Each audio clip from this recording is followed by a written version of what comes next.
Hey, do you want the tea on what's on sale in Virginia? I have it for you in Fredericksburg, Virginia. I just went to one store today and I went thrifting. I think it's called Twice as Nice, and they have so many great booths. But wait until I show you what I got. And then I'm going to tell you how much I paid for it and what the comps are looking like online. So let me get into this. I won't keep you waiting anymore because I've just been so excited. So I took my notes because I wanted to make sure that I had the right information.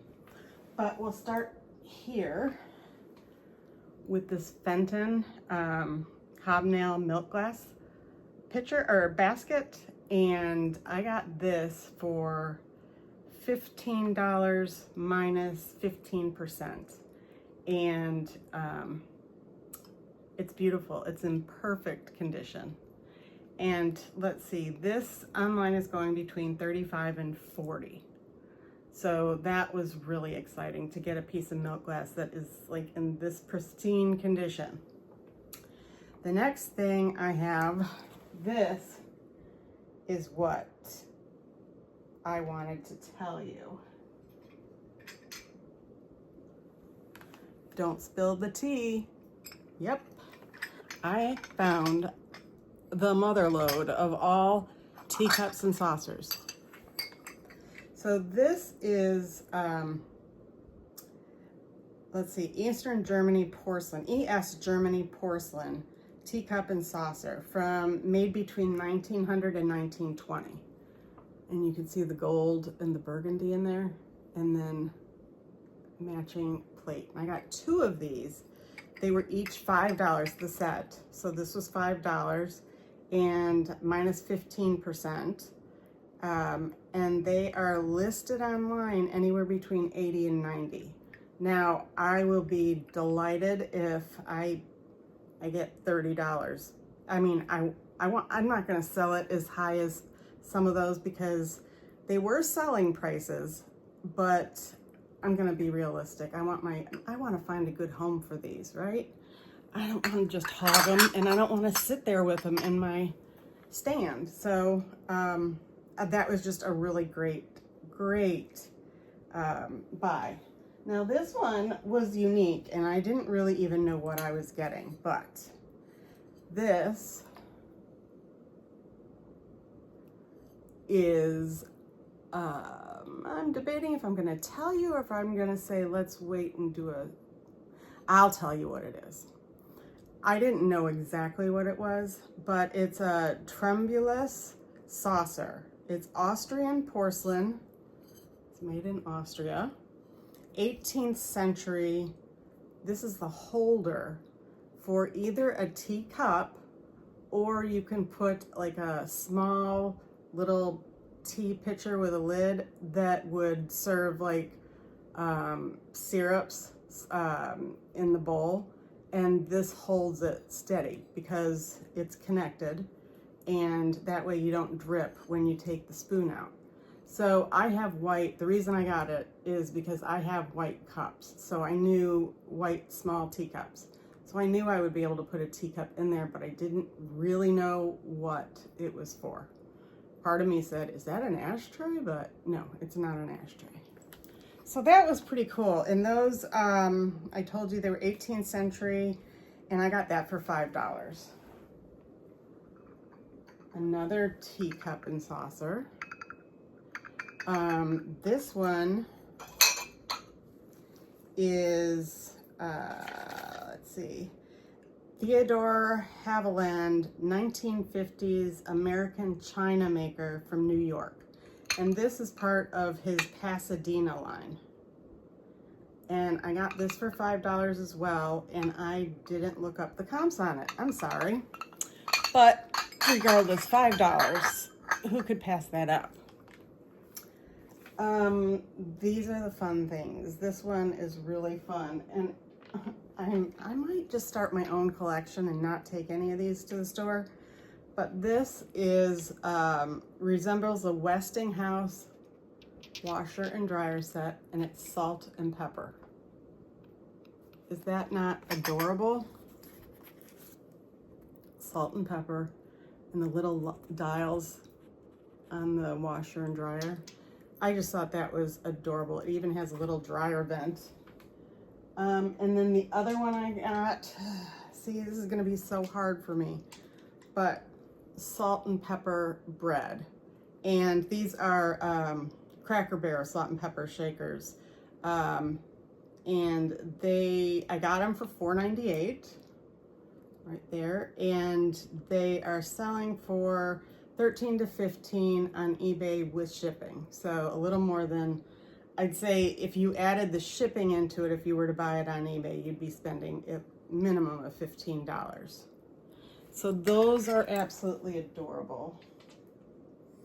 And then the Falls Graph, this was a really good find because my aunt has it in her house. I might walk away with some. She couldn't believe I got this. So this is the Falls Graph vintage stoneware from the 1970s, and it's the village pattern. There's not a mark on it, and look at what I got it for.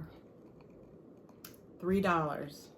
Yep, $3. And this size bowl, which is the 1 quart, I believe it says, is selling around $22 is the average price for the Falls Graph, and it's beautiful inside and out.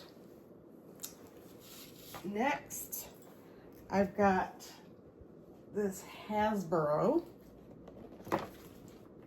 Raggedy Ann Raggedy Ann, and it's by John Gruel. In 1918, he started making the Raggedy Ann series.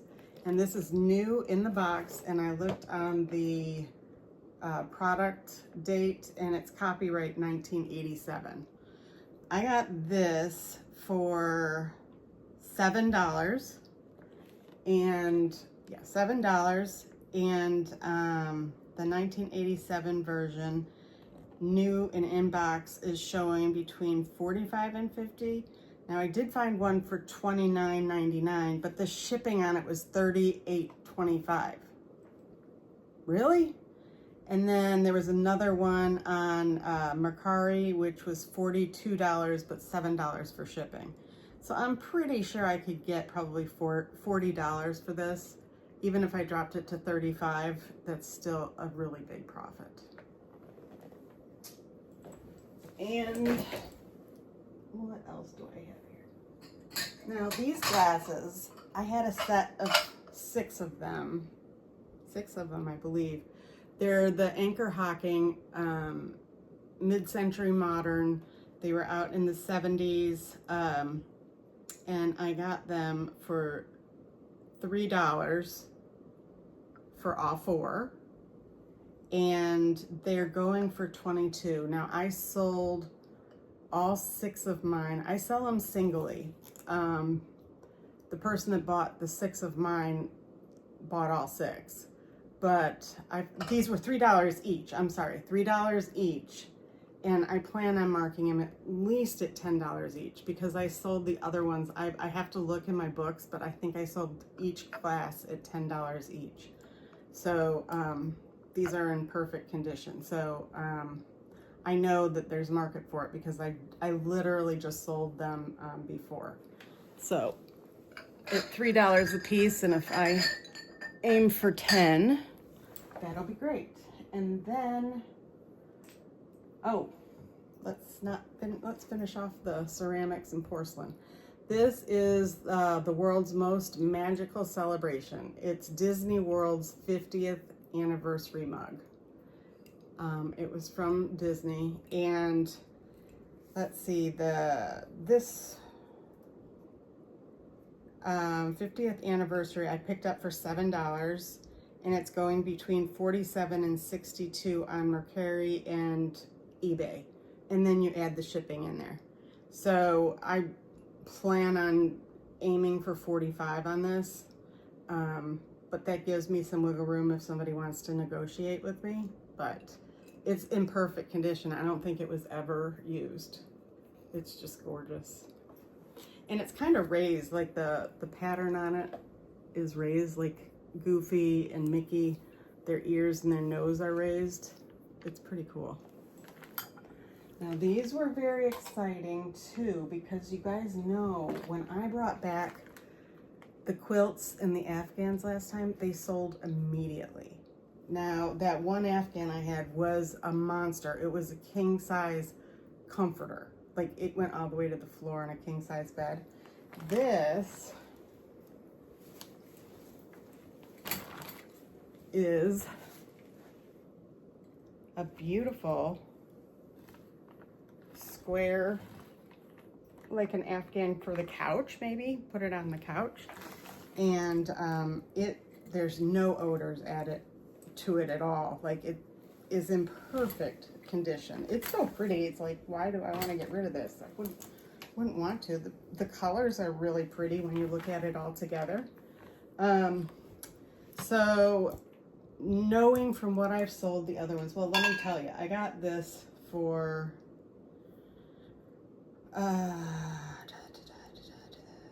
$20, and I should be able to sell it between 75 and 80. That would be ideal, but people are buying these up like crazy. But you know what they're really buying? This is really big. Not as in size, but really exciting purchase. Okay, I have to be careful because this is my aunt's antique dresser, which someday I would like. Okay, now this is a handmade quilt. You can see, I'm going to show you here on the black, you can see it the best. It's hand stitched. See that? All of these squares are hand stitched.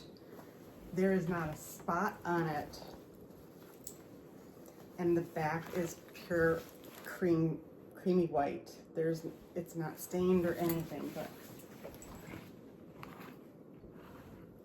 I'd say a twin size probably. And this was the biggest bargain. This one I got for $30 minus 20%. It was on sale. And so that was $24. And I know I will get $100 for this. Without a doubt. But even if I mark it down so that I can find it a good home quick, if I want a quick sale, I can probably do this at $75 and still make money, because I really want to move things. Like, you know what? I love doing this so much that really the whole idea is to buy it, get that buyer's high, keep something if I want, and then take it to the store later, but get the buyer's high and moving on down the road so I can buy some more stuff, right? And one last thing. So I was hemming and hawing about this because it's going to need a little work, which I don't particularly like to think of, but I got a printer's box.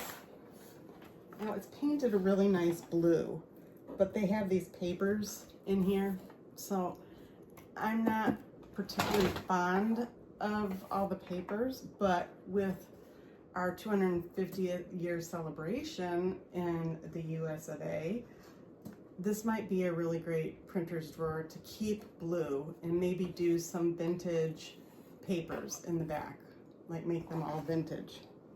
But this was a blue Hamilton letterbox. Now I found two blue ones online, different shape, like different square sizes, and they were anywhere between 80 and 126, and they were blue, so they weren't the pristine brown that everybody thinks of. I got it for $65 minus 20%, so it was $55. So what do you guys think I should do with the squares? And should I repaint it and just do, like, after I sand a little bit of this, do a base coat and then do a brown stain over the base coat? What's your thoughts on that? Put them in the comments below. Let me know what you think about it. So did I do good today? Give me a thumbs up. Subscribe. I'm almost at 500, guys. I'm almost at 500 subscribers. So jump on the wagon and see what I have in store. Now, I got to go to the best shop of them all, and that's called your aunt and uncle's home. You know why?